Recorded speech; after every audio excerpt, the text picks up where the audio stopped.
VB-MAPP.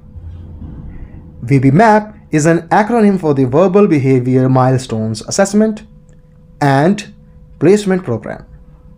It is a criterion-referenced assessment, curriculum, guide, and skills tracking system designed specifically for children with autism and other individuals who demonstrate language delays.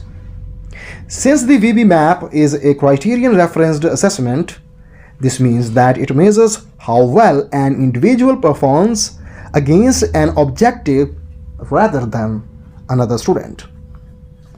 It's applicable for children up to 2 years old. Now, how it's useful? Determines the baseline level of the child's verbal and related skills.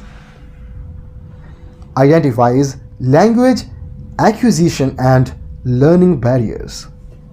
In addition, it assesses the learning style of the child in order to develop an appropriate curriculum and track progress throughout their learning. This was all. Thanks for watching.